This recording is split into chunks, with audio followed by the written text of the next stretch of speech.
வணக்கம். நான் உங்கள் சிவகுமார். இப்போ நான் எங்கே இருக்கோம்னாங்க, தஞ்சாவூர் மாவட்டம் வல்லம் அருகே உள்ள பள்ளத்தூர் ஐயனார் கோயிலில் தான் நம்ம இருக்கோம். இந்த கோயிலோட சிறப்பு அம்சத்தை பற்றி நம்ம பார்க்க போகிறோம். இந்த கோயில் முக்கியமான பிரதான சாலையில் இருக்கிறதுனால, இந்த கோயிலுக்கு வரவங்க டூரிஸ்ட்டு மற்றும் சாலை வழியாக செல்பவர்கள் எல்லாமே ஒரு ரெஸ்ட் எடுக்கக்கூடிய ஒரு இடமா முக்கியமாக திகழுது.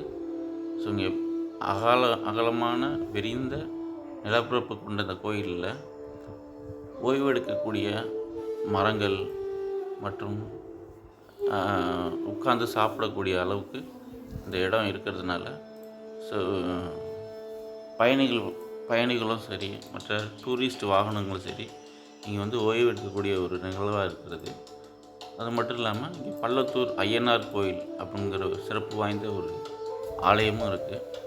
இந்த ஆலயத்தை பற்றி நம்ம இப்போ விரிவாக பார்ப்போம். ஸோ இந்த ஆலயம் பார்த்திங்கனாக்கா, காரைக்குடி அருகே உள்ள பள்ளத்தூருங்கிற கிராமத்திலேருந்து மண் எடுத்துகிட்டு இந்த ஆலயம் இங்கே கட்டினதாக சொல்கிறாங்க.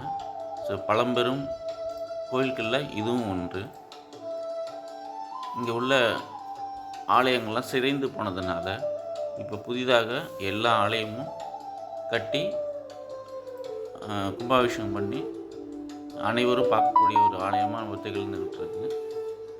இந்த ஆலயத்தில் பார்த்திங்கனாக்கா ஐயனார், முனியாண்டவர் மற்றும் சிவன் கோவில் இது போன்ற பல தெய்வங்களை நம்ம இங்கே பார்க்கலாம். சுத்தமாகவும் சுகாதாரமாகவும் இந்த ஆலயம் திகழ்கிறதுனால அனைவருக்கும் பிடித்தமான ஒரு கோயிலாக இந்த கோயில் அமைகிறது.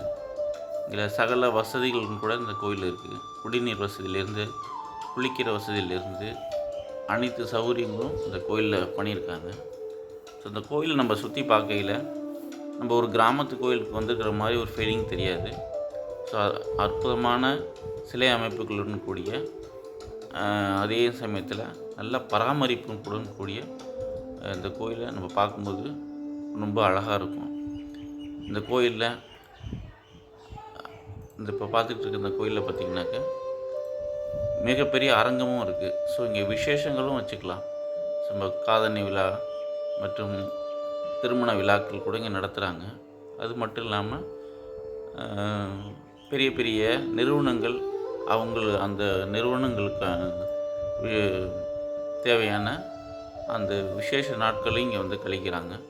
ஸோ அவங்க மீட்டிங் போடுறது, ஸோ சின்னதாக மீட்டிங் போடுறது, அந்த மாதிரி விசேஷங்களும் இந்த கோயிலில் வச்சு செய்கிறாங்க. செலிப்ரேஷன், அதாவது உற்சாகக்கூடிய டான்ஸ், ஆடல் பாடல் கூடிய நிகழ்ச்சிகளும் இங்கே நிறுவனங்கள் செஞ்சு செய்கிறாங்க. ஸோ அப்படி பார்க்கையில் இந்த கோயில் சிறப்பு வாய்ந்த ஒரு கோயிலாக தெரியுது. மிக முக்கியமான ஒரு பிரதான தஞ்சாவூரில் ஒரு முக்கியமான பிரபலங்களில் ஒருத்தர் இந்த கோயிலை வழி நடத்திட்டு வர்றாரு. ஒரு தனிநபர் இந்த கோயிலை பராமரிச்சுட்டு வர்றதுனால, ஸோ சுத்தமும் சுகாதாரமும் கூடிய மிக அருமையான ஒரு அற்புதமான ஒரு பழம்பெரும் கோயிலாக திகழ்ந்துகிட்டு இருக்குது. நீங்களும் வாங்க.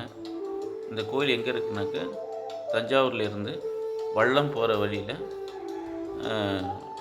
மெடிக்கல் காலேஜ் வழியாக போனீங்கன்னாக்கா இந்த கோயில் அமைஞ்சிருக்கு. சௌகரியங்கள் நிறைந்த அற்புதமான இந்த கோயிலை நீங்களும் கண்டிப்பாக ரசிக்கலாம். இங்கே நிறைய பேரோட கோரிக்கைகள், அதாவது அவங்களுடைய வேண்டுதல்கள் நிறைவேறுது. இப்படி பார்க்கையில் இந்த கோயில் சிறப்பு வாய்ந்த ஒரு கோயிலை நமக்கு தெரியுது. கண்டிப்பாக வாங்க, நீங்களும் ஒரு தடவை பாருங்கள். நன்றி, வணக்கம்.